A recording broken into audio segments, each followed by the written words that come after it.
Hey, everybody. Welcome to the Sackhoff Show. I am your host, Katee Sackhoff. Hi, how are you on this beautiful Tuesday? You guys, you can see my face, right? Yeah, we're back on video. Hi. So for those of you who are not watching, we're going to still be everywhere you can find podcasts, so don't worry about that. But for people who have been complaining about no video over on YouTube, you're welcome. If you want to know why we're back on video, stick around for the hindsight after this episode, and we're going to talk all about it. But I want to get to this episode because I know that you all are going to really, really enjoy it. We are talking to my friend, Jewel Staite. Yes, Miss Jewel Staite.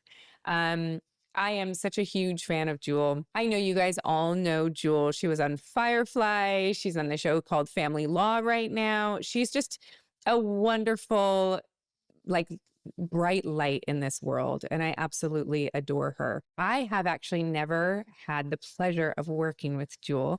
I met Jewel through the convention circuit and both of our love for Nathan Fillion, and she has become a fast friend, and I really, really, really enjoy her, and I can't wait for you to get to know her a little bit better. So I'm going to get out of your way, but stick around for the hindsight where we're going to talk about this episode and you're going to find out why we're back on video.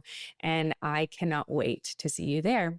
In the meantime, I'll get out of your way. This is my friend, Jewel Staite.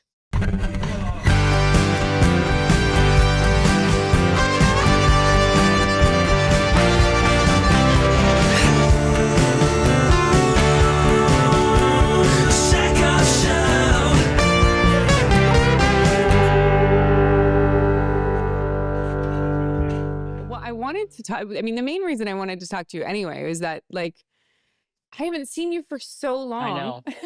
I know. And we've spent a couple really, really super fun nights together. Yeah. And then it's like you form friendships with people and then life takes you in different directions. Yeah. And then we don't see each other again for such a long time. I know.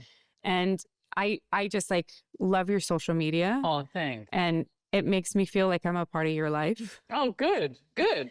I'm so glad. I was I want to talk to Jewel again. Well, I'm happy. I'm happy to do this. You're right. And that these convention weekends are so funny. It's this bonding experience like no other. And I've acquired these amazing little friendships with people because of these nights out. You know, you have a fun night out and then you don't see them for 3 years, and then you meet up in Milwaukee or whatever, and you have another one, and it's so and great. They have another one. Yeah. The last one I remember, Charlie was with you. Yes. And we were in California at just a dud of a convention. Oh, sadly. yes. It was the first year of that convention, and no one came. No. And so we went out and we started drinking, I think at 3 o'clock one day because we were so bored at the convention. And then we went out to dinner and had an awesome steak dinner. I know, it was really good. But kept drinking. And then the next day, thank God no one showed up at the convention because do you remember I was asleep behind a curtain? Yeah. Oh God. Yeah. That was the only way of getting through that one, I think, It was awful. It was not good. But it was different because no one really cared about us. There were people there. They were it was an alien conspiracy convention. Yes. Do you remember? Yes. And everyone was in the ghost hunters line, right? Yes. So it was or the alien guys, ancient aliens. They were those guys, ancient aliens. And it was me and you and Tom Skerritt sitting in a row. And Tom Skerritt was like, what are we doing here? I think just to let people sort of know about conventions, on average, I would say a couple hundred people over a weekend, that's pretty average. 2? Yeah, it was about 2. And I think one of them was asking me for directions. Honestly, asked me for a price list for the ancient aliens guys. And I was like, I don't know. nuts Priceless it cake. is to Do you meet know how to get them. to the ancient alien, guys? Yeah. Yes, follow the big line. They're right around the corner That there. was a That big, huge line. wild weekend. Wild. Like the people watching was the next level. It was different. Yeah. I just remember I hadn't had there's very few hangovers that I remember in my I do life. remember that one. I remember that Yeah. one. I remember that one. I think there was like a martini situation. And I know now, you see, that martinis are the thing that put me over the edge into hangover world. Really? Oh, yes. Really? Yeah. Because I was going to ask you if you get hangovers because Mhm. you, When I forget that, as yes, I do. you and I both love to partake in adult beverages, Sure. as you do. Sure. And on your social media, you seem to be sort of like a mixologist of sorts. I can be when I'm in the mood. Yes. Yeah? Oh, yes. Yeah. Yeah? Mhm. Mhm. Where does that come from? I don't know. I love to cook. So anything that happens in the kitchen makes me very happy. So I was doing a lot of that. And then I have a couple of friends who are really into coming up with creative cocktails. So I started to experiment with that, and that became really fun. And yeah, I feel like it's like a mood thing. Sometimes when I'm in the mood to have a fancy cocktail, I'll go to the effort of it. But it's effort, you have to actually be wanting to, it's like cooking, come up with something fancy and get a fancy glass and all that stuff. But it's fun. And I live in the suburbs and I'm a mom, and sometimes we're not, going out on the town as much. So I create the go out on the town here in the house, and it's fabulous. I love that though. Yeah, me too. When you are cooking, Yes. do you set out to have a recipe? Do you cook Yes. every night? Do you like, is that your thing? I think it is my thing. I like to cook. And one thing that I've discovered recently, because I was shooting and I was so busy, sometimes I would come home and even though I was exhausted, I would want to cook because it made me feel a sense of normalcy and it gave me a sense of calm that I needed. So there's something about it, following a recipe or cooking something I've cooked a million times, that brings me joy and makes me feel very grounded. And I don't know why, but it feels like a calling to me in a way. I always say that, I fell into the business of acting and I like what I do, but cooking is my passion. That's my, yeah, that's my true passion. Because I lose track of time when I do it. I lose track of time. And they say that the thing that you lose track of time because you're having so much fun doing it is probably the thing you should be doing more of. Right. And cooking is it for me. Yeah. Wow. Did your parents cook? No, they were terrible. So where did it come from? I don't know. I think I remember having, pretty standard meals when I was a kid from my parents. And I think I was about 12 or 13 when I had a job. I got a job that was far away, and it was like with a group of producers that were major foodies. So it was my first tasting meal experience, and my eyes opened up to this world of food that was completely different than anything I'd ever experienced before. And I became totally obsessed with it. However, my mother says that when I was little, I loved to cook, and she bought me a cookbook, and I would come up with all kinds of things to make, and she would just watch me and wonder where the hell it came from, because she and my dad were just not nearly as food obsessed as I was.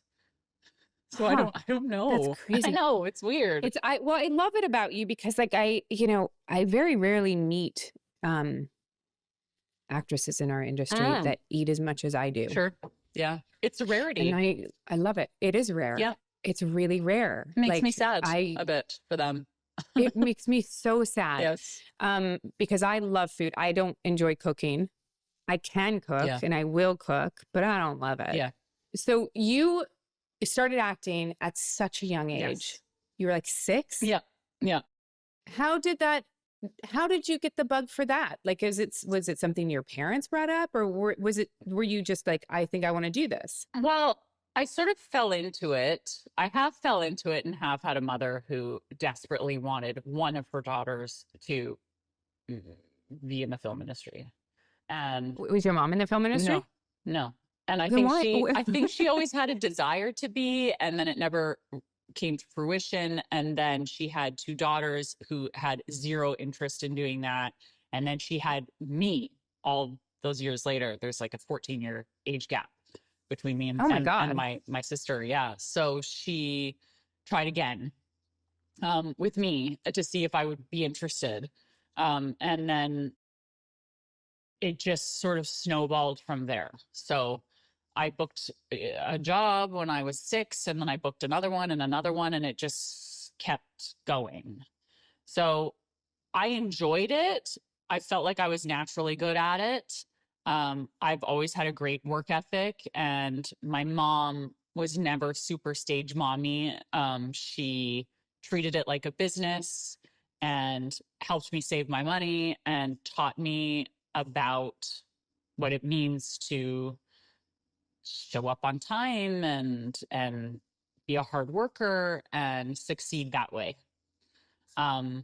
So yeah, and there were moments for sure where I wanted to stop and I wanted to quit, and then I would book another job.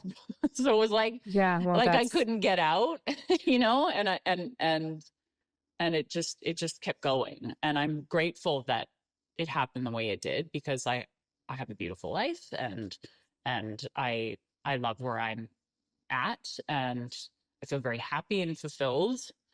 But it's just always been this thing that's been a part of my life. I don't know any other life. I don't know what yeah, it means not to do this. And yeah. I wonder what that would look like if I didn't do this for a living, because it's just always, it's such a part of who I am. Do you fantasize about doing other things? I don't know if I do. I think now that I'm getting older, I'm in my 40s, and I'm wondering what it looks like in the future for me in this business. I've played a lot of ingenues and the sort of, you know what I'm talking about, like the girl next Yeah. door and the love interest and yada yada. And I know those days are limited. That's like disappears. Yes, and it is what it is. And I'm fine with that. I'm not afraid of it. But it's interesting to think about, what does that look like? And Yeah. and is there a way now for me to start to marry my love for cooking with being in the entertainment business? What does that look like? It is a really interesting, because I have, it's not an existential crisis.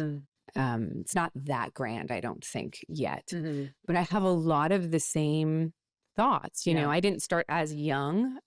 My first time on set, I was 14, and then professionally working by the time I was 17. Which is really young still, like it's really young. It's not 6. No, but it's by very no means, but it's time in a very much so young person's life. Yeah.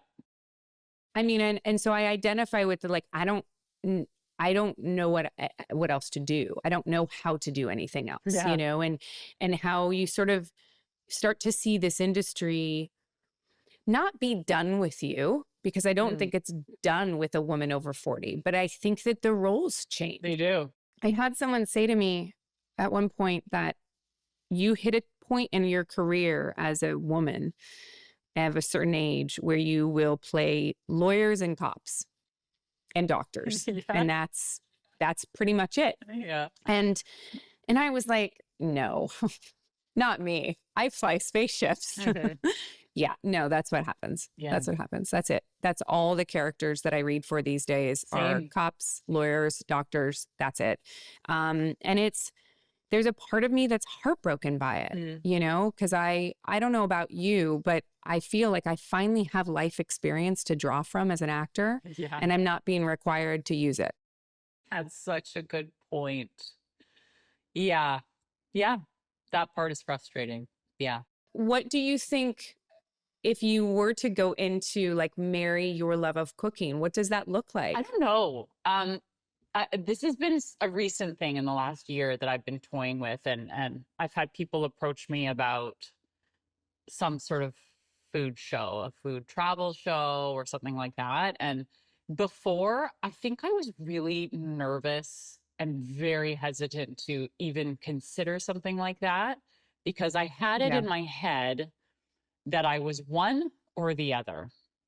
I was this host type of reality show personality cooking on screen, or I was an actor who played pretend for a living and people only knew me as a chameleon who could play different people.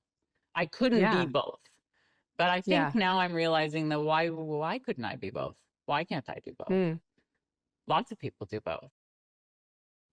So I'm less hesitant and I'm more open to exploring whatever path presents itself to me. So I'm feeling Yeah. relaxed about it as opposed to trying to control it. In all aspects of my life, actually, now that I'm 42, I feel much more relaxed and much better about letting go of control in all Yeah. aspects. Yeah. And it's really quite lovely.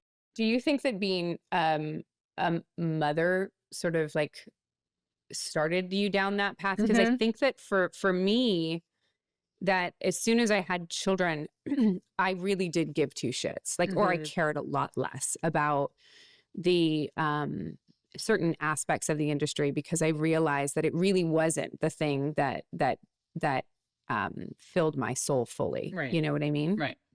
Yeah. I think everything changes, obviously, when you become a parent. I think the way I viewed every project changed because all that mattered to me was being close to him, to my son. All that mattered to Yeah. me. And when I was away from him, I was sad and miserable, to be honest. And I would find Yeah. myself on these jobs going, this ain't worth it. Not worth it. Not worth it to me. So the criteria became really important. The circumstance became more important than the actual project. I would Mm. much rather be at home, see my kid every day, have him live his life here without me having to disrupt it and move him somewhere to be with me, Mm-hmm. than take the amazing job elsewhere and have it be about that. It's just no longer about me anymore. It's about him and his life and the stability in his life. And then it's also about what makes me happy. And what makes me happy is being home. Yeah. That's it. Yeah. That's it. And I Yeah. it's getting worse. Like I'm becoming more and more of a homebody. I've got these 3 cats. Like I am actively doing things, finding things to keep me here. Like I am piling on more responsibility in this house to make sure I can't leave it. And I'm doing that consciously. Yeah. Oh, it happens. It Yeah. happens. When we lived in Los Angeles, we had chickens. Oh yeah. That'll And we keep you had to home. leave the chickens there. It'll keep you home. You got to go out there once a day at least. That's commitment. We had to leave them there because they had a virus that like is not in Oregon. So we couldn't bring them to Oregon. So Oh my my neighbor God. kept them and she sends me pictures and I miss them and everything. But I want chickens again so desperately. And Yes. Robin keeps saying, we'll never leave the house. And I was like, yeah. Yeah. I'm like, I'm okay with that. Yeah. I understand that, like I get it. I am the same way in that I'm trying to find things that keep me home and around the kids more Yeah. and that job in Ireland sounds great, but how many months is it? Yeah. And can I bring my whole family? Exactly. And are dogs allowed to fly to Ireland too? Yeah. Because it becomes about all of those things. Yes. And so I get that. I get that a lot. And I think it's just a matter of listening to yourself and what makes you happy and not feeling guilty about it and actively pursuing things that make you happy, because really that's all that should matter Mm. is what makes you feel good and what makes you Yeah. makes you feel happy, because life is just too short to do anything else. I think there's nothing wrong with becoming more selfish as you get older and being able to say no to things that aren't going to make you happy. I agree 100%. It's one of the things that I wanted to talk to you about with Charlie, because I feel like you guys, and granted, social media gives us one glimpse into Right. somebody's life, of course, and I am very aware of that. But you guys seem to prioritize your relationship Oh, yes. away from Wilder. Oh, yes. What did that all was that always on this like the docket? Was it like 100%? How do you consistently do that? Because it is something we have a hard time with. It's really hard for us. And I'm looking for a playbook. Well, I think it's just a heavy dose of commitment to making sure that we actively date each other. We have this silly little ritual where we met on May 23rd. This is our anniversary, May 23rd. So every 23rd of every month, we have a little something, a little gift exchange. It can be a really small, silly something and a card. And Charlie is so good at he draws me cards of these hilarious little scenes that have Aw. happened in the month and writes me a message about something that he loves about me. And it's a constant thing that we've done for 10 years. I have many cards. I keep them all.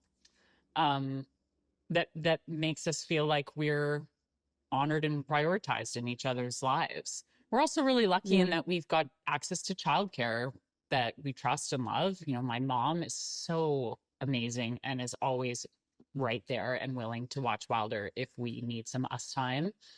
And we prioritize dates. We just say this is going to be the date this month that we go out, and no matter what, it happens. And we always have such a good time because we're best friends at the end of the day. So it's always great. And we Yeah. look forward to the next one. And yeah, it just becomes it's exciting. I love spending time with him. And we just make sure that it's something that we will always make time for. And it's nice for Wilder to see, I think, you know, that Yeah. mom and dad need time away from the house and from our responsibilities for a night. And sometimes we do overnight dates, which are extra fun. And we do a staycation and get a hotel room downtown and, you know, Yeah. make a whole event of it. And he sees that and he has a great time with his grandma. And, you know, and then we come home feeling refreshed and we've missed him and we're ready to parent again. But those little breaks are really important. I stress all the time to friends of ours how, you know, important it is to prioritize each other over everything else because Wilder is 8.5 and he's slowly starting to not need us as much. And that's Yeah. just going to become, you know, worse and worse. Then pretty soon he's just not going to want to be around us very much at all. He's going to have his own little life and we're going to have only each other. And we want to make sure that when that happens, it's still a solid relationship. But it takes work. I Oh, that's mean, so smart. relationships are Yeah. work. It's a commitment. Yeah. Yeah. No, it really is. It is you see the people whose children have like left home Yep. and they have to like re-find each other Yeah. again. And a lot of times in that moment, they realize there's nothing there anymore. Well, And, yeah. which is also heartbreaking because if you, you know, don't prioritize a person for 18 years, Yeah. they're going to be a completely different person, or you'd hope, God forbid, they're not different person, Yeah. and that is that grow together and continue to grow thing that you hope happens as a couple. Yeah. Well, because the thing is like we're all evolving and changing all the time. So to continuously get to know your partner as they change and as they experience their own version of life, I think is really important. And conversations are important. And as parents, Mm, you know, like you get so tired and we're all just so depleted at the end of the day that it's really hard to have any sort of connection at the end of the day sometimes after a really long day, especially when you're working and, you know, all these hours. And so to have that date in the calendar coming up where you know that you'll be able to connect is a really wonderful thing. God, I love that. I'm gonna like talk to Robin about that as soon as we finish, because that's it's so important. It's so important. And when you have children, they become the priority, and it really just like, Yeah, you know, of I wouldn't course. want it any other way. Yeah.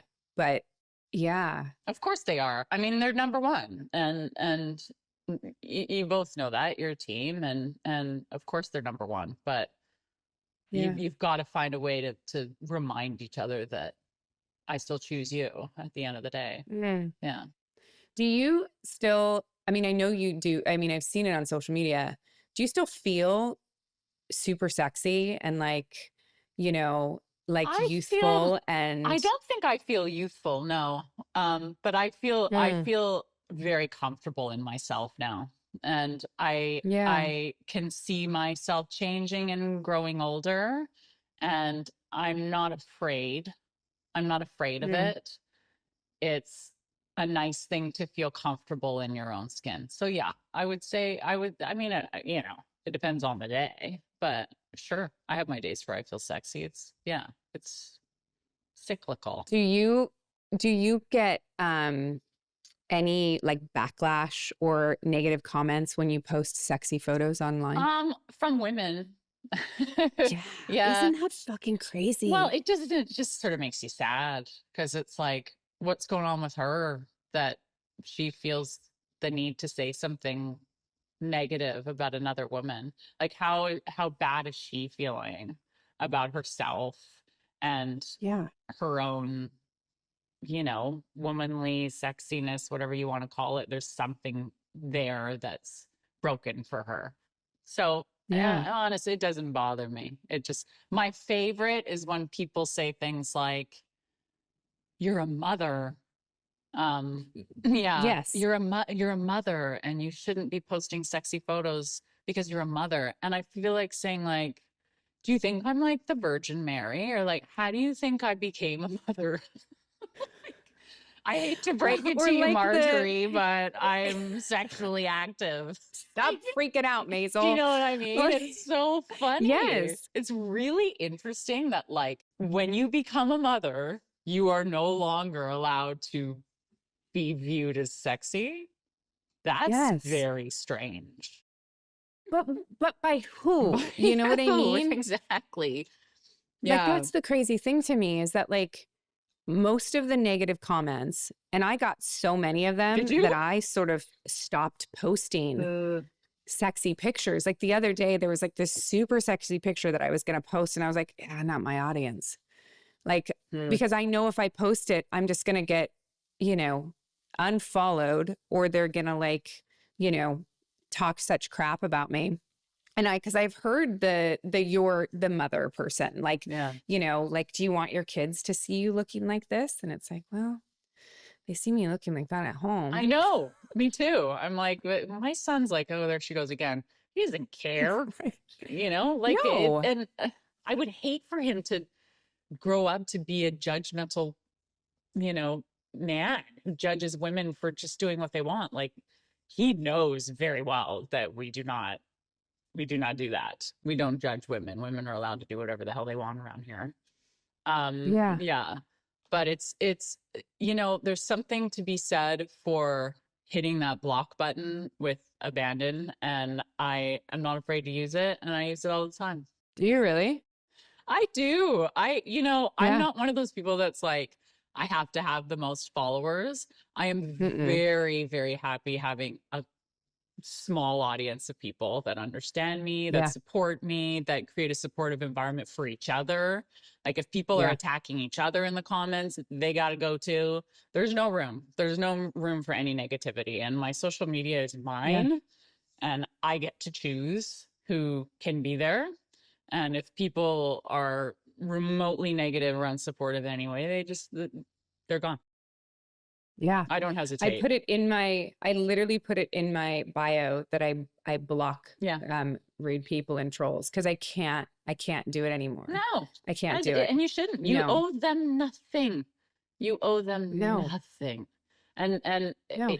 it's so crazy. I'm very lucky in that, I don't get a lot of that stuff anymore. Honestly, I feel like I've just sort of filtered it out. Like, those people, It's very rare now Yeah. that they come onto my page and say things like that. It's very rare.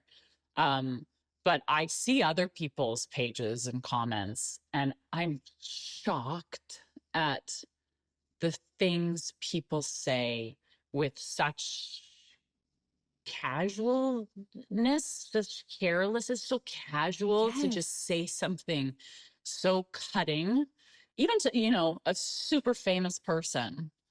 Mm. They just, it's like, are you just sitting around on a Saturday morning bored and Scrolling. feel like saying something awful and hitting send, and then you keep scrolling? Is that what happened? And why? And what's going on with you that Yeah. makes you feel satisfaction from Yeah. putting someone down? It's bizarre. I don't understand it. And I see it all the time, which is extra disturbing. Yeah. It's getting worse. I know. It's getting worse because I feel like people are so unfulfilled and angry. Yeah, I guess so. That they just take it out on everyone online. I guess so. It's really sad. But yeah, I don't know. I mean, I in terms of my own, I just have tried my best to curate it to be as positive of a place as possible, not just for me, Yeah. but for everybody that's there commenting and chatting with each other. And it's good Yeah. so far. Yeah. Well, your beautiful photos online are the only reason I know you have tattoos. Because I'm like, oh, there's a sexy tattoo. And I showed Robin, he goes, that's sexy. I was like, I will let her know. Thank It's you. a super sexy tattoo. When did you get your leg tattoo? That one was, I want to say like 15 years ago, I think, that Oh, one. wow. Yeah. And I'm running out of places to hide them because I don't like sitting in the makeup chair at work. I don't. I know. And I know. and if I've solidified myself in the makeup chair for over an hour now. well, I'm yeah, covered. and I get antsy, and if they're, you know, covering tattoos on various spots that they can see, it will drive me mad. I think it'll drive me crazy. Yeah. So I don't know where else to put them anymore. Just How many do you have? I have four. 1, 2, 3, 4. I have 4. Okay. Yes. So not too many. No. Not too Well, many. 2 are cover ups. Yeah. That's why I get confused. So like, do you know what I mean? Well, there you go. Yeah.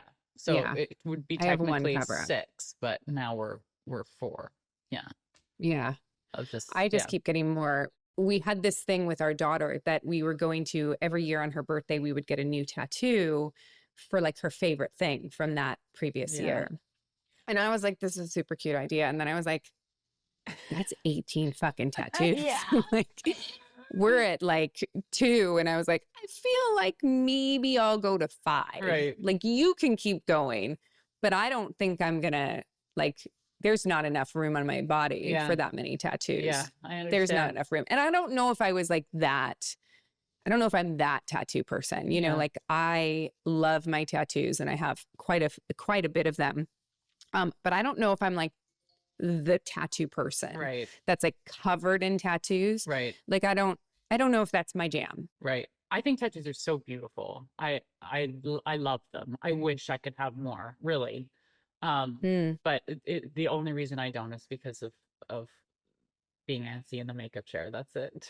Well, it's funny because, like, you know, you do every once in a while, I'll do a job where they'll bring in some tank tops or something for me to wear.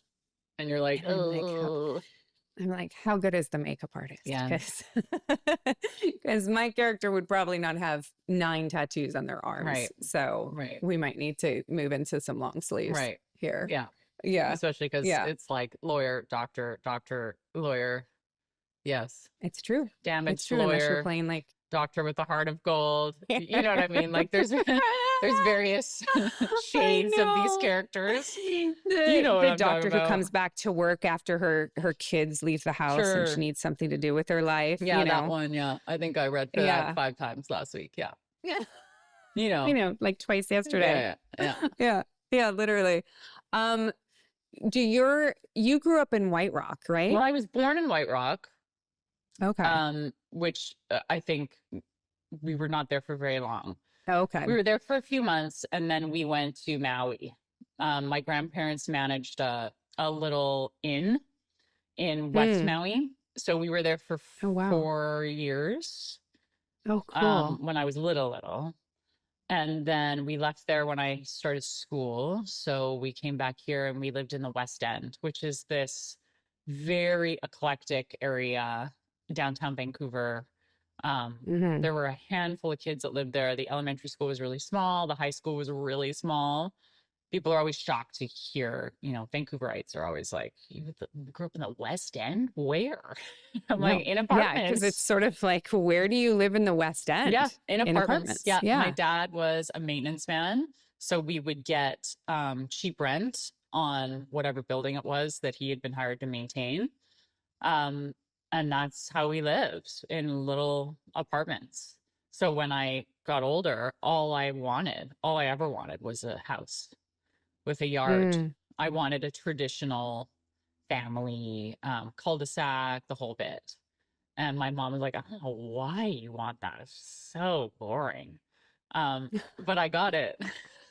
Yeah, And my right? mom's like, oh, look at you and the burbs with your fence and your yard. And oh God, she's like, And oh, you're like, you're isn't eating in it the dining wonderful? room? Ugh, like I never had a dining room when I grew up. So yeah, I love it. Like all that traditional stuff, I really love. I gravitate towards because I never had it. So when you first started working, Hmm. did you feel, because part of acting is moving around a lot, did you Yeah. have to move around a Hmm. lot? Yeah. Yeah. We did a stint with Nickelodeon. So I was one of the Nickelodeon kids, and then I was a Disney kid. We did Disney Channel for a while. So those were in different spots. We did like Montreal for 6 months and Toronto for 6 months and LA. Did And you always work in Canada? for the most part, yeah. I mean, besides like promos and stuff, like Disney Channel would have us down to LA to do all that stuff for a show called Yeah. Flash Forward that I was doing. But the first time I ever really worked on a show in LA was Firefly when I was 19. So it had been a long Why time. did I just assume Firefly shot in Vancouver? No, we shot the Fox lot. Yeah, in LA. Really? Yeah. Yeah. Oh, that's crazy. Yeah. I don't know why I just thought that. Yeah. Probably because Nathan's Canadian Yep. too. Yeah. He's Canadian, and we were like, oh, look at us down here in LA living on a spaceship together.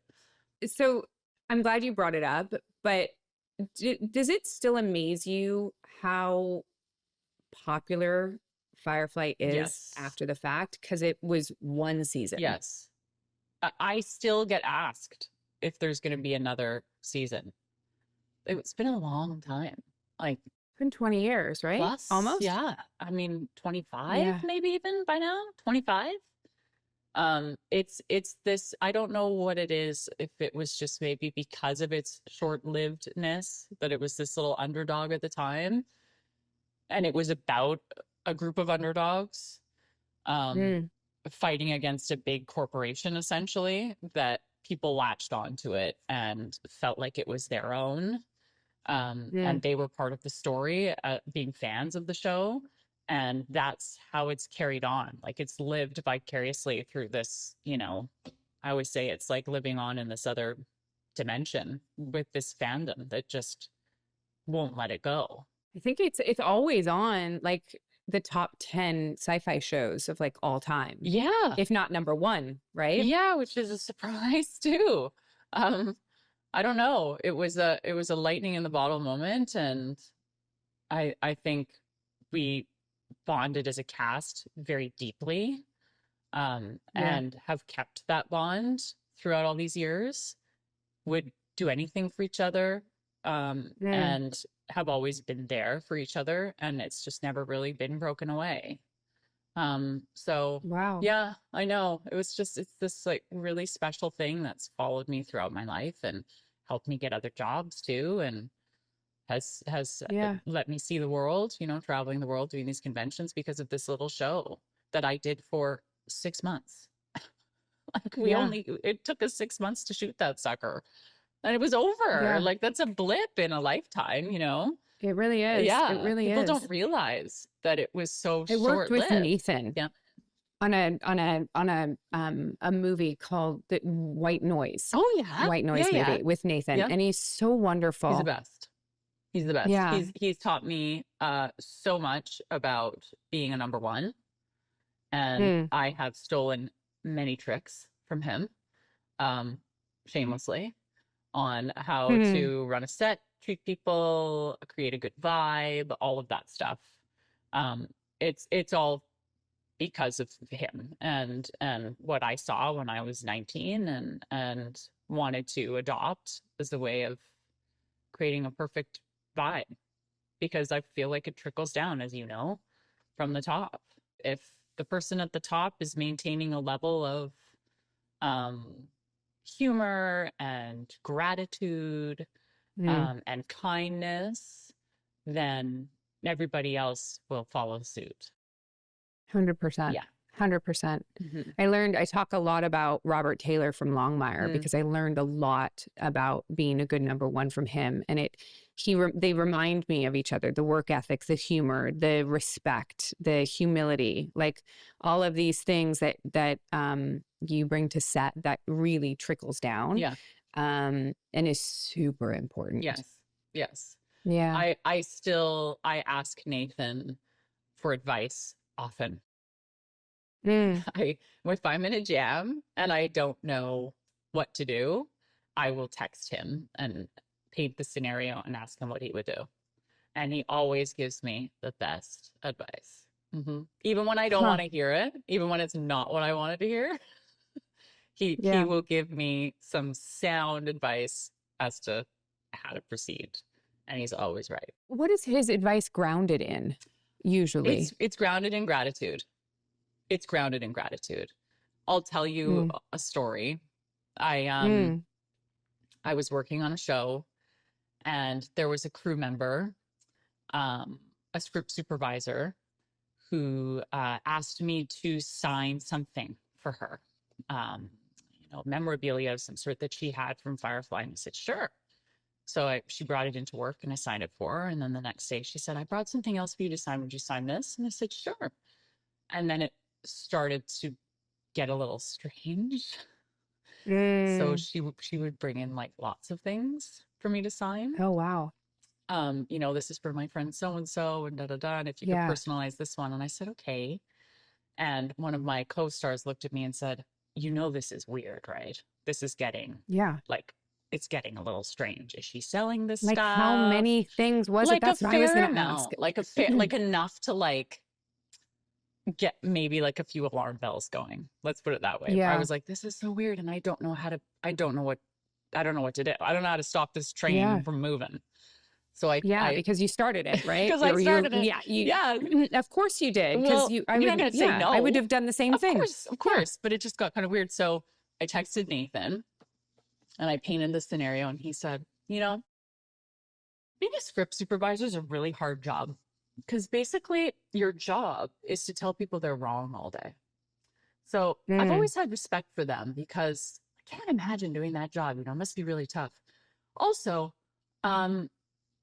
you're really, really fortunate. You have found this amazing job, this amazing show. You are living a beautiful life. I'm so proud of you. So happy for you. If all you have to do in order to live this beautiful life of yours is to sign the shit, then just sign the shit. And I went, damn it, he's right. Yeah. He's right. It takes 5 seconds. Just sign it. Who cares what she's doing with it? So there you go. Operate from a place of gratitude. Sign it. Be grateful. Move on. Yeah. He's right. God, that's great advice. I know. It's great advice because I would have also gotten caught up in the oh my God, this is slightly annoying. Like, what are they doing with it? I feel like I'm being taken advantage of. You feel used. Yeah. Yes. Yeah. And he said, no, that's really. Who cares? If you're being used, it's okay. You're probably being used for a good reason. It's probably for a good reason. Maybe she needs money. I don't know. Yeah. But it doesn't matter. It takes you 2 seconds to do it. Who cares? God, So you make me want to call Nathan Fillion now. I know he's got good advice. I'm telling you, he's very. I haven't talked to him for years. He's a wise guy. Yeah. Mm-hmm. Huh. Interesting. Mm-hmm. I want to talk a bit about family law. Yeah. Because you just finished shooting your 4th season. Mm-hmm. Mm-hmm. How did the show come to you? It came to me out of the blue, the absolute blue. I had said, I really want to find something that has longevity, that shoots at home, where the hours are great and the creatives behind it are great. And I love the cast, and the character is really complex and fun, and it's got a little bit of comedy and it's got a little bit of drama. And my agent was like, great. Yeah, great. Let me get on that. You and everyone else. Yeah. She's like, sure, Jewel, sounds so good. But I believe I manifested it because it came.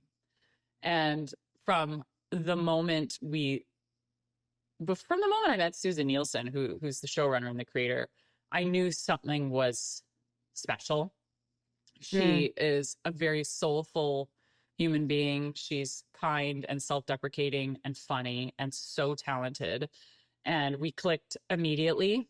And I just had such respect for her immediately. And she handed me this role of this very complex person who is wildly funny and wildly inappropriate and cares deeply and is whip smart, but has this, terrible flaw in that she's an addict. And she is constantly struggling with it. And it was such a juicy, juicy role. And we hit the ground running, fell in love with the cast instantly. I had never felt a bond like that with a cast since Firefly. It felt like that. It felt like a family right away. Oh. And we all looked at each other and said, okay, so this is special and we want it to keep going. So let's just agree to always have each other's backs, to make this set a beautiful place. We want the reputation of being the best show in town. So let's do it. And we did. We all had that goal in mind and we succeeded. And it's been a wild ride because it's the first #1 I've taken on a series since having my kid. So it was intense. When I started, he was 4. And 4-year-olds are crazy. They're insane people who acquire a lot of attention and a lot of love. And my job never seemed to be over. I would work 12 plus hours a day and come home and be a mom and memorize be a wife and memorize courtroom speeches for the next day. Like, I was in the weeds for that first season. It took me a while to find the balance, find the groove, stop feeling so damn guilty about not being 100% at everything. It was like, for the first bit, I was like, I can either be really, really good at my job or really, really good at being a mom. I cannot be both. Yeah. Which is a torturous way to live. And I really had to knock that off and give myself some grace and stop trying to be perfect at everything. So by season 2, I had a different mentality and I was finding the balance. By season 3, I had hit a groove. And this last season felt like everything had settled into place. And it may be our last season. And if it is, I feel like we gave it our all and we went out on such a high note that I really do feel complete. Like, I feel like it's like a complete journey. If we get another season, how wonderful. And it'll be such a surprise and such a gift. But I really do feel like that this was our best yet. So we ended on a great note. Yeah. When does this season start airing? I have no idea. I think the CW is airing faster than our network in Canada, which is kind of funny because we're a Canadian show. But that's a whole other story. Canadian networks just do things differently, which I also learned. I don't think I'd ever worked for a Canadian network steadily like this before. I didn't know the ins and outs and the politics of it. So that's been really interesting to learn. What's different about a Canadian show? I mean, I know that, like, you guys started as a Canadian show And then was the CW a sister of the Canadian show and they No, purchased it? Or how did that work? they basically just bought the rights to air it. So they Okay. have nothing to do with our production.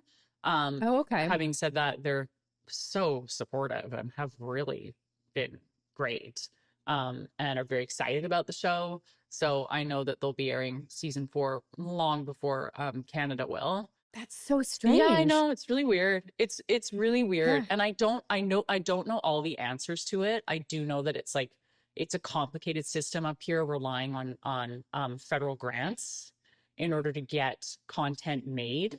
So I think a lot of the US networks have their own money and they don't really need to rely on grants from the government. But up here, they all wait for this envelope, and that's what they call it, an envelope, where every year they get a certain amount of funding from the government to create content.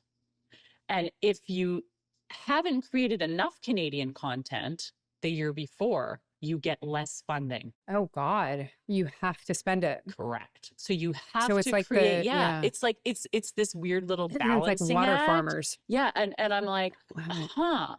like it just seems so antiquated and Yeah, it does. also kind of stifling.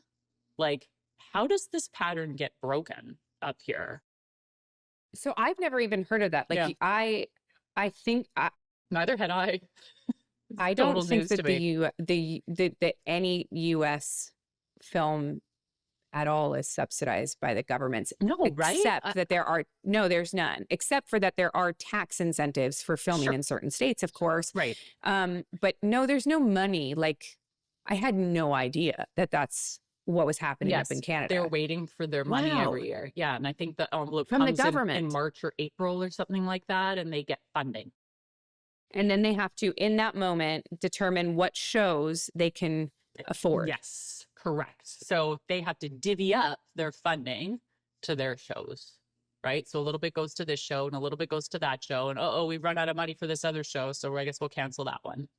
So maybe we'll put some, Wow. yeah. And That's really hard because as actors, like you also don't get to renegotiate. No, you don't. Because there's no money in the purse. No, there's no money in the purse. So it's not like, people are like, oh, season 4. I'm like, yeah, no. Yeah. I'm like, it's not like that up here. We're doing this for the joy of it. There's no like big raise every year. Wow. Yeah, it's very, very different. And I was used to negotiating with US networks, right? Like I didn't know there was this sort of block up here where it just is what it is, which is, it sucks for a creator, right? Because you want your show to land somewhere, obviously, and land on a network, but it's a roll of the dice in terms of how much funding you're actually going to get to produce that show. I don't know. It's really interesting. Wow. Yeah. I would have never guessed that. Yeah. That's crazy. Yeah. Yeah. Wow. I know. So people are like, why did that show end? And it's like, well, there's only so much money to go around. That's why certain shows end up here. So what if like a production company came up and wanted to make a Canadian show, but with their own money? Is that even allowed? I don't know. I actually don't know. Yeah. I don't know how it works. I mean, this whole like envelope thing has been news to me. Yeah. But the rest of it is such a mystery. And I haven't really delved into it enough to figure it out. I don't know. Yeah. Did you guys get money when Warner Brothers bought the rights to air it? No. I don't know where that money went. I'll be honest with you. I don't know where it went. We didn't see it. So I don't know. Like what happens to that? Like when a network buys because they show, obviously bought it. They obviously bought the rights to be able to air that. So that's money going to either the network or someone. Exactly. Who knows? I know. Interesting. Who knows? Mm-hmm. It's obviously above our pay grade. It's above mine, baby. I just say, what's my call time? I'll be there. Thank you very much. Yeah. Mm-hmm. Huh. Mm-hmm. Well, I don't want to dig too deep because you're still employed and we Yep. don't want to piss anyone off. No, but I mean, my contract's up. No, but at the So same time, is your my contract even up? contract's up. I'm willing to spill the beans. Yes. Until they, No. until they come back, I think we're all, just waiting to see what happens. Well, I'm putting it out there. Maybe the CW will just decide to make the show. Maybe. You never know. Stranger things have happened. I am consistently, continuously surprised in this business. I'm sure you are too, because you just really never know. You don't ever know. Yeah.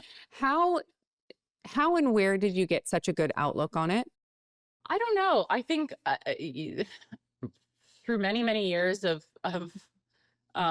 highs and lows, I think when you're younger, you take the hits harder. I don't really take them as hard anymore. I think when they come as a huge shock, when you're canceled out of the blue, that can be awful and devastating and really hard. But yeah, in terms of things running their course and coming to an end, I'm used to that. I've been down that road so many times. And I've spent far too long freaking out about what's next that I'm just not willing to do that anymore. I just don't want to waste my time worrying about what happens next, because who the hell knows? I have very little control over it. So I might as well just relax and enjoy the time that I have and this beautiful summer that we're having and this free time and all these really lazy, lovely mornings I'm having, because it will come to an end. And I have had periods where I wasted these really nice days worrying about work and what's coming up next. So I'm just not going to do that anymore. It's such a great place to live in. It's such a nice place to live in that you just sort of like take the days for what they are, go with the flow and enjoy the moment. You have to, because I think you'll go insane if you don't. Yeah. Right? Like, you know what this business is like. It's like feast or famine, highs and lows. And my God, there's just so little you can do about it except do your best audition and just continuously hope for the best. Yeah. That's all we can really do, unless you want to branch out and create your own stuff. But even then, it's not like that's your ticket in the door. It's like, that's a whole other thing, because then you got to shop that around and hope that someone likes enough to buy it. Oh my God. And then you put two years of work into that, creating the script and, like breaking everything down, putting your love and your sweat and your tears into that. And then you can't find a home for it and it doesn't work. Exactly. And then you've just wasted your time and you've got nothing to show for it. Yes, exactly. Like absolutely nothing to show for it. Yeah. Yeah. Yeah. So, I mean, really the whole business is like that, unless you're the 1% where you've hit the jackpot and you're on season 15 or whatever the hell it is of your show. And like, it's like winning the lottery. It is. It's like winning the lottery. It really is. And it's really crazy, like down here in the States right now, that, after our daughter, I took time off. And then the strike happened. Yeah. And then, hadn't worked for like 2 years and just got a phone call from my business manager saying, if you don't make $15,000 by September, you're going to lose your health insurance. Oh my and I have a child with cancer. Oh my God, Katee. So what do I do? It's like, what do you do? What do you do? Like, it's like, it's such a weird thing where like the union was supposed to protect us during this entire strike. And then, what happens now? Like, I've been paying money into the union for 27 years as an actor. This is the first time that I've been up against the possibility of losing health insurance at the worst time in my life to be losing health insurance. And they're like, well, you can pay for the health insurance for Cobra. It's $2,900 a month. Wow. And I was like, okay, well, that's fun. Wow. That's fun. So, it's like you get to these and you have to just let it go and just go, okay, whatever's going to happen is going to happen. I can't shove myself down someone's throat to hire me. It is what it is.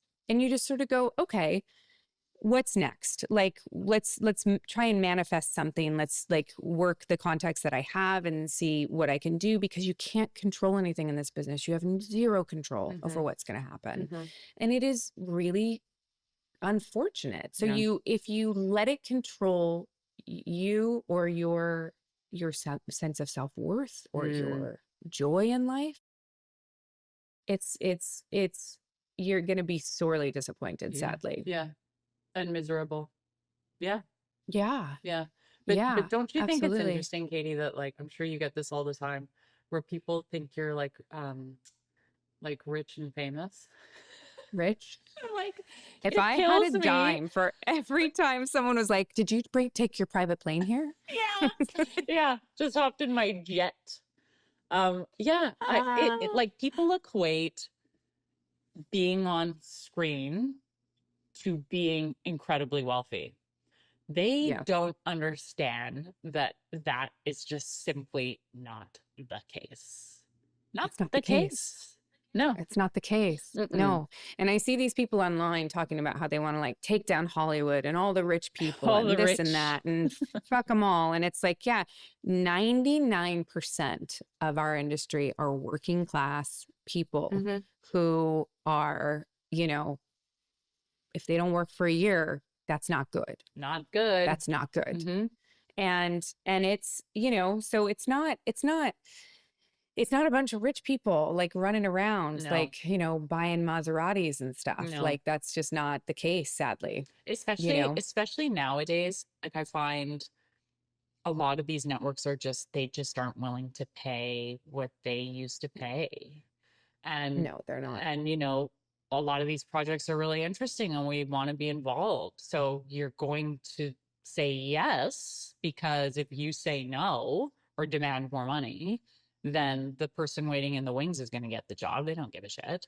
Yeah. So, you know, people have to understand that we're not like, it's very rare that you get a job that's willing to pay you a ton of money and, you know, you're laughing for a few years. Those jobs are great, but they're rare. They're rare. And they're for a few years. That's it. And then you're back every to square dime. one. You're back to square one. You're back to square one. You pay a boatload in taxes, and then you're back to square one, and you're like, cool, who's going to hire me now? Yeah. Yeah. Yeah. All over again. Yeah. Yeah. And there's only so many lawyers to go around. Only so many lawyers. Only so many, you know, flawed doctors in love with their boss or whatever it is. Yeah. Oh my God. It's true. Yeah. Oh my God. I know. Well, you know, the joys of the business. Yay. Yeah. I wouldn't trade it for the world. No, I know. I'm still here. I'm still doing it. I feel like I'm insane, you know, like a lot of time I'm like, you must be crazy. You must be really crazy to want to keep doing this. And maybe I am. Well, isn't that's sort of the don't they say that that's like the definition of insanity is doing the same thing over and over again, expecting a different result? Oh yeah. Yeah. That's exactly what it is. Yeah. Well, so we're both insane. I know. Well, that's probably why we get along. Yay. Yeah. Well, I'm glad we did this. I wish we could have done it in person, but I'm so glad that you got to focus on your wrap party and be present for that, because it's so special. Last week was an emotional kick in the pants for sure. I think. I'm sure. I don't know. I'm sure it was. It was like a beautiful week, but it was a letting go of something that was very precious to me. And I think like that's the only way I can ever end a season of this show is by letting go. Because if you wish and hope and worse, expect another season, you might really be hurt in the end and disappointed. So just had to say goodbye in a proper way. Yeah. Well, so thank you for that. Appreciate you. Well, I'm sorry that you had to, but I'm going to help manifest that. Thanks. That maybe the envelope is big enough. Maybe. Or maybe there's something else. I don't know. And if not, there's something else. There's going to be something else. I have the faith, and I have to just live my life the way it's presenting to me. And maybe it's a cooking show where you cook and I eat. It could be. And then you know what else, Katee, is I could get tattoos and no one would care. I wouldn't have to worry about covering them up. You know what I'm saying? No, you wouldn't. I could look exactly the way I wanted to look. And like, isn't there just freedom in that? There is. Yeah. There is. Yeah. It's such a weird thing. It's such a weird thing because, you know, our daughter, I want to shave my head right now Yeah. to sort of look like her, Mhm. and I can't because of work. Because of And that sucks. stupid work. I know. Because your It body is not your sucks. own. No, it's not. It's not. It's not. It belongs No. to agents and casting directors who go, you can't do that. Like I can't Yeah. go You out can't and shave cut your head. bangs without like having a freaking conversation about it. I'm like, it's Oh just my God. annoying. I know. It's Yeah. a conversation. It's really a weird. conversation. Yeah. Yeah. Isn't it weird? It's so weird. Well, here's to cutting bangs, shaving heads, and getting tattoos. Yes. As we get older. Yes. When are you doing another convention? Because I want to make sure we're at the same one. I think I'm going to do, I have 2 at the beginning of next year. I'm going to do Emerald City again. Okay. I think. Ooh. I know. Okay. When was the last time you did Emerald City? I've never done it. Well, then you got to do it. Oh, I've never done it, so I'll do it. That's a really fun one. It's a good one, right? It's so good. It's huge and it's going to be so good. And it's Seattle and we can eat at fabulous places. And oh my God, I love it. It would be great. Yeah. Okay, buddy. All right. Well, you take well, this care. has been wonderful. Yeah, I love you too. Enjoy your weather. Love you too. I miss you. And yeah, same. Let's be in the same city at the same time at some point. I would love it. Soon, okay? Absolutely. Okay, yes.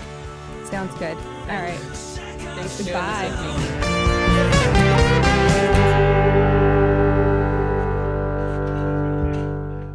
Hey guys, welcome to the Hindsight. It is so nice to see you. I am here with my producer, Jeff, who never wanted to be in the Hindsights and he never wanted to be on camera. And now he's in both. Yes, great. Thank you. Oh, Jeff. You could put like a little emoji over you. Yeah, that's what we need. Yeah. Like just like a little anime girl on my face. Just right, but she moves. Yeah. She should move the whole time. Yeah. I think it would be great.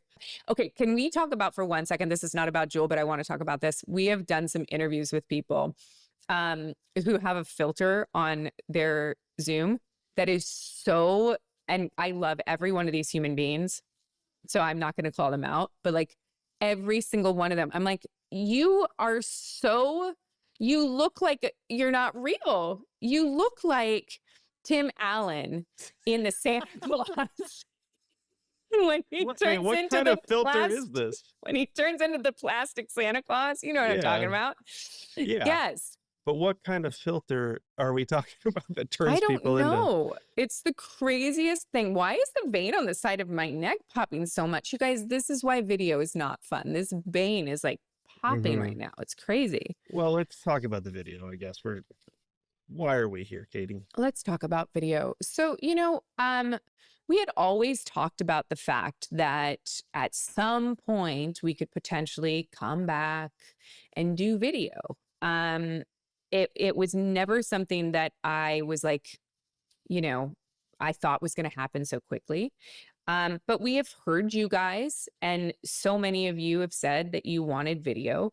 And so we decided that because we're now doing the interviews over Zoom, we are and do have the ability to record them, that we would find a way to put them out on YouTube, make that audience happy, but at the same time, keep this as an audio podcast as well for the people that love it over there, because I know the people on YouTube, I know some people don't want to acknowledge this, but there are a lot of people in the world that love audio podcasts. And we have a large number of people that listen to us on audio only. So we will continue to think of this like an audio only show in my mind, but we're recording the video and we are going to put it out on YouTube.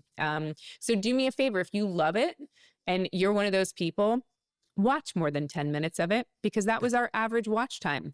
So I mean, they're not here right now. So it's true. Those of you that are still watching, and if you see a comment that is shitty or crappy in the comments, tell them to watch more than 10 minutes. Yeah, Jewel. I'm glad that we came back and we have video for Jewel, because she's just such a wonderful, sparkly personality, and she's so much fun. She's so much fun to look at. So I'm you guys talk a lot about being sexy and sexy pictures, and we do. So we do. You're welcome, everybody. You are welcome. It's true. If you do not follow Jewel Staite on Instagram, she's got a number of ways to follow her. Actually, she's got a YouTube channel now. I think she's doing a lot of similar content that it seems like on her Instagram, but longer format potentially, and TikTok and things like that. So she's available to follow in all these places. If you go to her Instagram, there are so many just stunningly gorgeous, very sexy photos. And what I love about it is, I'm so tired of seeing comments to women that are moms or are of a certain age. And it is in some way thought that once you have children, you're not allowed to be sexy anymore. Or that once you're a certain age or you have a certain body type, you're not allowed to wear sexy clothing anymore. Yeah. It's such a weird thing. Like, I don't understand it. And I hate it. I hate that we have in society put this, like, these rules on fashion and on sexuality for women. I think it's disgusting. Yeah. I mean, I'm okay with it. I understand that. I don't want to go down the road too far, but yeah, I'm fine with it. What's funny is that I have noticed if I post something sexy on Instagram, I lose followers. Isn't that crazy? Wild. Yeah. It's such a strange thing that that women are, and it's other women doing it. It's not men doing it. Yeah. Because a lot of men want to have sex with women. So it's not the men doing it. Right. Exactly. 100%. It's the other women. And I don't understand it. I don't understand why we are so concerned. And I say we, just because I'm paraphrasing, obviously, but why so many women have a problem with the way other women live their lives. It's so aggravating to me. You know what I mean? Yeah. I think I've always noticed that women are much more vicious with each other than even men are with each other. Men sort of, I'm speaking, of course, very broadly in terms of gender here, so it certainly doesn't apply across everything, but there seems to be a sense that men are violent and horrible, blah, blah, blah, which they are. But women, vicious. Awful. To each other. They're just so vicious. It's super mean. Super mean. And we talk about it. We talk about how women that, the large majority of women in this industry that I've encountered in my life that are in positions of power don't build up other women. They want other women to work harder or just as hard as them, because it's like, you got to earn your stripes, it was hard for me. I did it. Why should I help you? And it's such a weird thing, because there are so many men that want to help women. And I just think it comes down to this, one of the reasons, I think, is that we are sort of trained in our society to think that there's not enough to go around, that we're all fighting over the same men. We're all fighting over the same jobs. We're all fighting over the same, everything. And it's not accurate. It's not the truth. And so I think that we're sort of trained to look at other women our entire lives. From the moment that you understand, as a little girl, you're trained to look at other women as competition. And it's sad. It is sad, especially in an environment where women are already having to deal with a lot more challenges than other people. So, yeah. You gotta have that sisterhood, right? We all need a pair of traveling pants. Yes, exactly. Yeah. Yeah, it's true. Yeah. what else about Jewel? I find it interesting, this Firefly thing. Mm-hmm. People always bring up Firefly as like Yeah. one of the best sci-fi shows of all time. Yeah. And part of me gets so frustrated by it. Part of me is like, of course, I completely understand. And then the other part is like, they only had one season, guys. Like, give those accolades to the people that did 6 seasons or whatever. But Certainly Battlestar is on that same list, though. it always is. It always Yeah. is. But, it's one of those, it is an interesting thing because the show was so short-lived, but so universally loved that it Yeah. is on every one of those lists. And rightfully so. It was a great show, and it came at a time where it fit perfectly and people wanted more, and it didn't work out. I mean, I think it being short has helped its appeal endure because it's easy for new fans to get into it.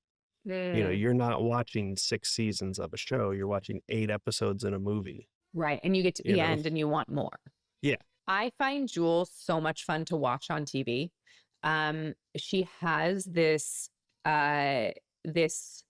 serious sort of like, she carries herself in a very serious way. Yet she's just feisty as fuck. And I love it. Yeah. I love She it. seems very sure of herself. She is. That's one of the reasons, or one of the things I love about Jewel so much, is that she has got confidence for days. She is a woman who truly knows her own worth, Mhm. and she doesn't give 2 shits. And that is something that I wish I had a bit more of in my life or in myself. You know what I mean? Yeah. She's so confident, and rightfully so. She's not delusional. She's, rightfully confident. Do you think some of that has to do with she's basically been working since she was a child?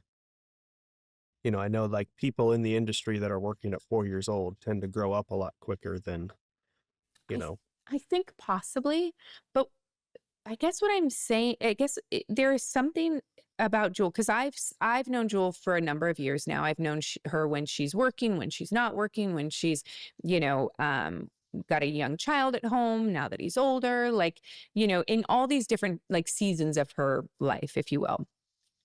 Every step of the way, she maintains a sense of self, a sense of self-worth, and confidence.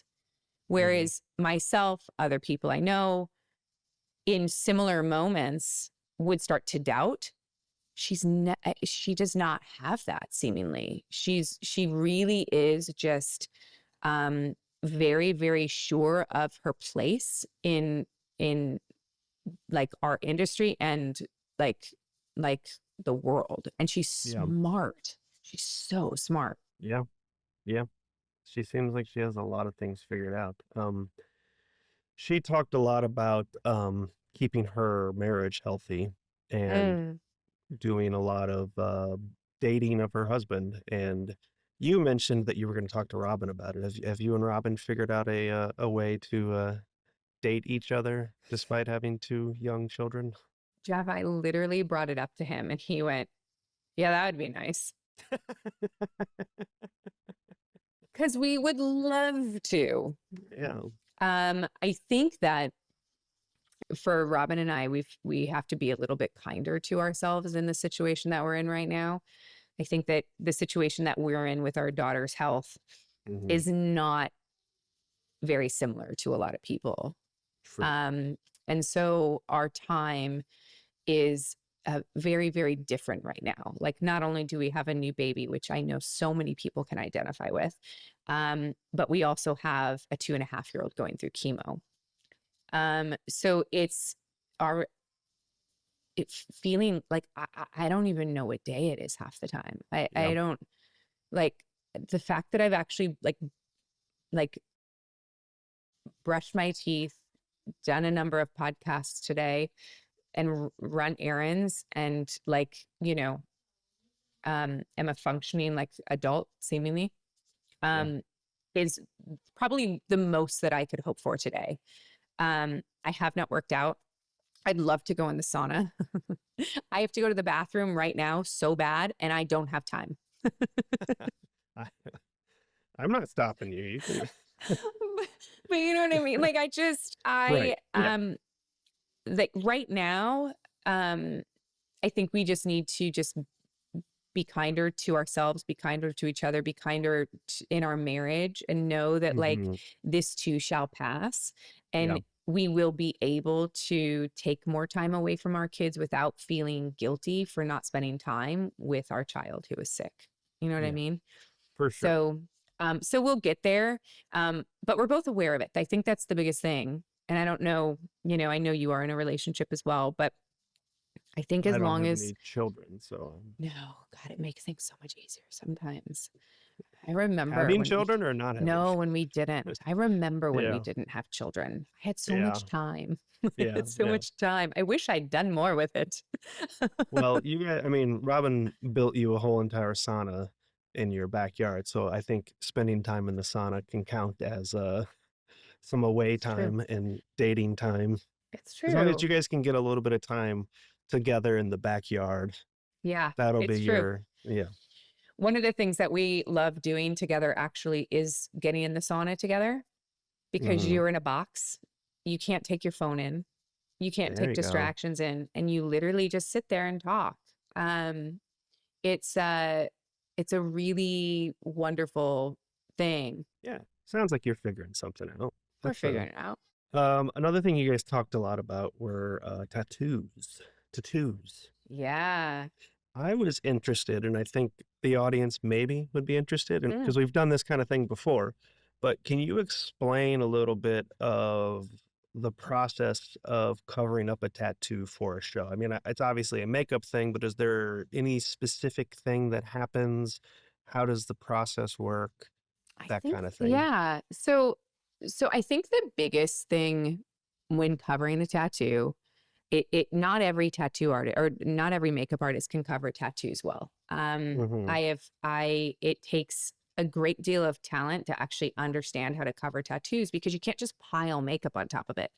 It'll Right. slough right off. Like that's not what it's about. It's about Hmm. figuring out what type of makeup works best with the client's arm or their body and what's going to stay in what position because a tattoo like on the outside of an arm is a lot easier to cover than a tattoo on the crease of the arm because this is getting rubbed constantly. So you have to really think about those kind of things. I've had some makeup artists actually cover the tattoo so much so that they actually put the veining back into the makeup, um, which is, you know, an option. I've definitely seen that.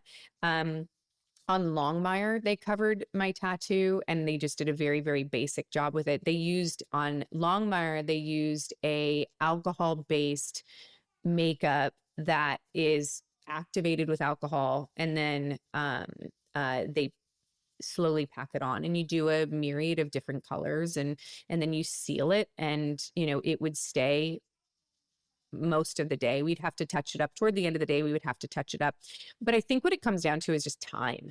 Um, Hmm. Getting more tattoos, and Jewel mentions this, the more tattoos you have to cover, the longer it's going to take you in hair and makeup. So like when I did my Hallmark movie, I couldn't wear anything that wasn't long sleeve.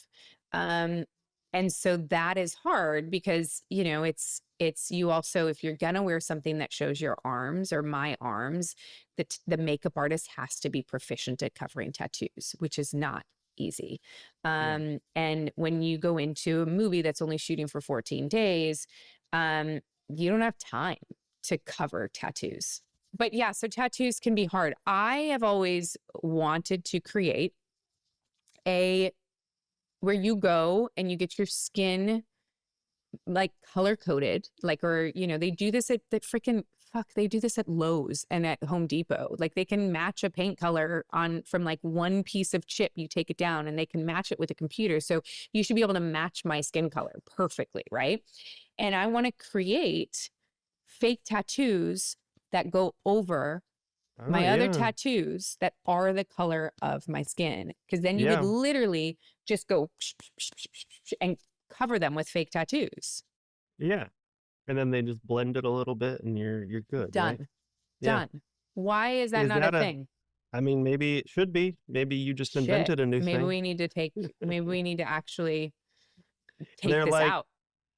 they're like temporary knot tattoos. Yes. It's literally like a temporary, it's just a cover for a tattoo that's your skin color. Like, Yeah. how hard is that? It shouldn't be that hard. Skin color, though, on that small of a level, it varies a lot in the color. Yes. But the biggest problem is covering the base of the tattoo and getting it to stay. So if you could get something that covered it and like completely covered this, then you could blend it with makeup and make it actually blend in. So if it's some kind of really thin material that is very close to your skin color, as close as it could possibly be, then a makeup artist just has to do a very basic cover up on it. Yeah. Yep. And then you could literally take that with you to every job you're on and be like, these are my tattoo covers, let's get them on. And then they blend them in. Because think of it, temporary tattoos stay on for like 2 weeks. That's true.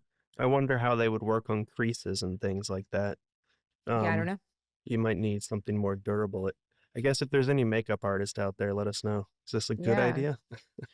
Yeah, I feel like I need to make these because this would be huge. This would be massive. Think about people. Think about people who have I know what tattoos. we'd call it. What? We'd call it the Sackhoff Tat Off.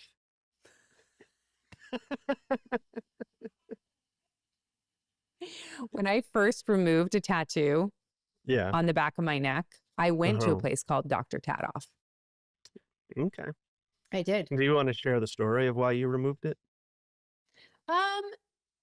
Because as much as tattoos are permanent, I actually think that they're temporary. And if you outgrow something, you just take it off. It's why I've always, when people ask me about tattoos, I always recommend that if you're on the lighter side skin color wise, this applies to you. If you're darker, it does not apply to you. It's harder.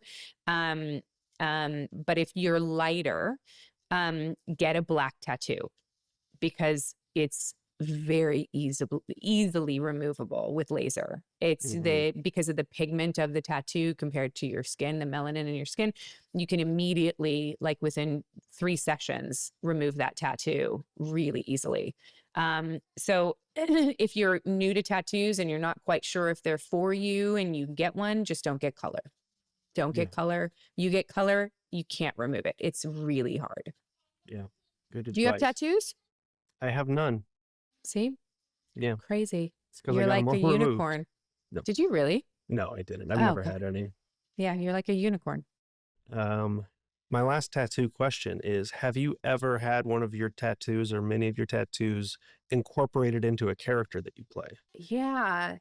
On Battlestar Galactica, my tattoo on my arm was there. They turned I had a cross on my back that I removed, but they turned that into a pyramid because Christianity didn't exist in Battlestar Galactica. True. And so yeah, those tattoos, those were the only ones. Yeah. Yeah. Cool. Yeah. We should look at some YouTube comments, you guys. Murphy Man 104 says, we need Katee in Top Gun 3 as an ace pilot, flying for the bad guys this time. I'd love it. I'd love it. It'd be fun. It'd be super fun. I would love to be in Top Gun. That'd be awesome. I'd love to work with Tom Cruise. Just like now that I've sort of, talked to Simon about it and talked to Jay about it. Like he sounds like such an amazing wealth of knowledge and sort of, professionalism in this business that I would love to work with him. I'd find it interesting. You're slowly gathering up all the contacts to make it possible. I am. Eric Deschnes 1 says, any 2% merch would sell out immediately. I'm glad you think so, Eric, because it's probably coming.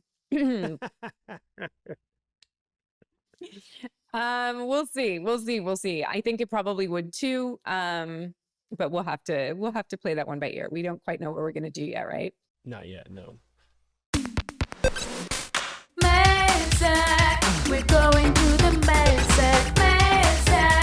Why are we calling it Mesa? Shimon, I'm butchering your name and I apologize for that.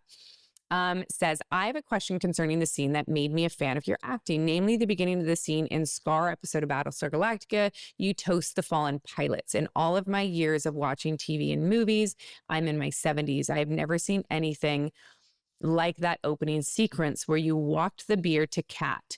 So my question is, do you remember after all these years how you got that bit about flipping the bottle? Do you remember? I don't remember the scene.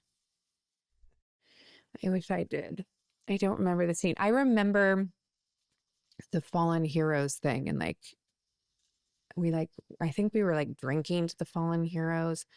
I don't remember. You guys, I need to watch Battlestar Galactica. You've never watched it? I've never seen Battlestar Galactica. I've seen pieces of it. Like we would used to, so my friend Sharn used to work in the office. She was one of the producer's assistants, and we would get the DVDs of the they were the edited versions, but had no special effects, and like the sound quality hadn't been fixed and blah, blah, blah. And I watched those kind of out of order. But I've never actually sat down and watched the show, and I should probably do that. My husband wants to watch it too, because he was like 11 when it came out. It's kind of funny. Well, it's the truth, though. I think this is the scene. We obviously can't show this video on on YouTube. So Jeff just made me watch what you're talking about. I was crying, tears in my eyes.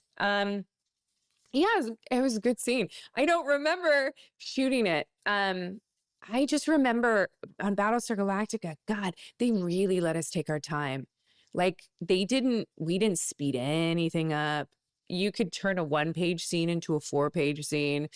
Like you really just took your time. And I think that there's, it's so interesting to watch that because there's just so much time. These days they would cut the shit out of that and turn it into a 30-second scene. Yeah. It's a different time. I should watch that show. It was good. Do you remember though how you got the bit about flipping the bottle? Like, was that a choice on your part or was that a direction? No, I think it was probably a choice. Mm-hmm. Yeah. I don't remember. I always did weird shit because I thought it would look cool. Like, why do you think Starbuck has 2 guns? Because it looks cool. Yeah, it's very in character, I think. Yeah. They let me do some crazy shit on that show. Sarah says, 1, when you auditioned for BSG, were you already totally buff and you brought that to the character of Kara, or was one of the requirements of the job that you would have to get into amazing shape?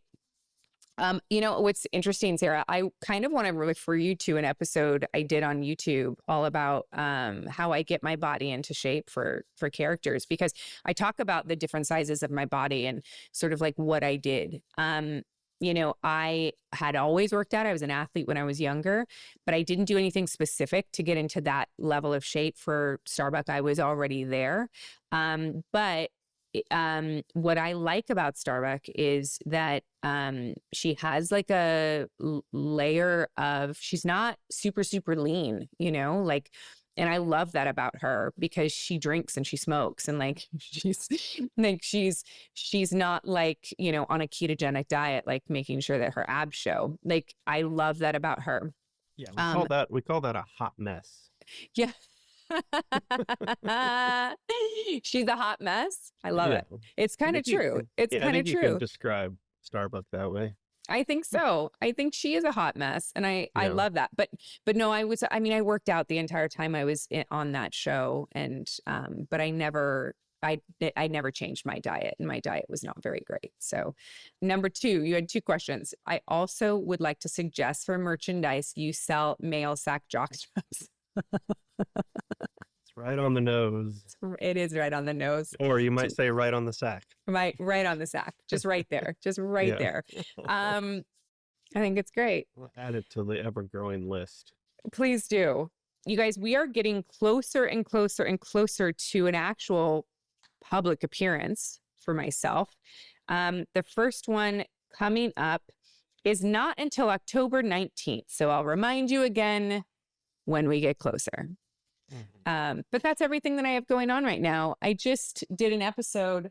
I am watching my child trying to hide herself. She's playing hide and go seek, but she is balancing precariously with a pillow on top of her, on top of her Lincoln Logs case. Expertly hidden. Going to fall. And well, maybe we should wrap this up then, so you can go save her. Going to fall.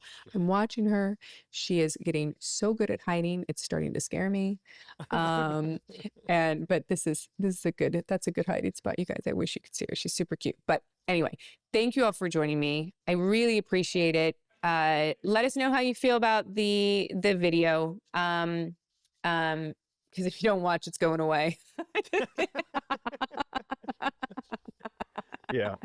I'm like threatening all the YouTube people. Yeah. I'm like, watch this. Put your money where your mouth is, where your fingers are. Yeah, exactly. Put your time on that thing. Just push play and let it ride. Yeah. Yeah. Yep. There you go. Thank you guys for listening. I will see you next Tuesday in a brand new episode. And until then, that's what's up. Sackhoff Show.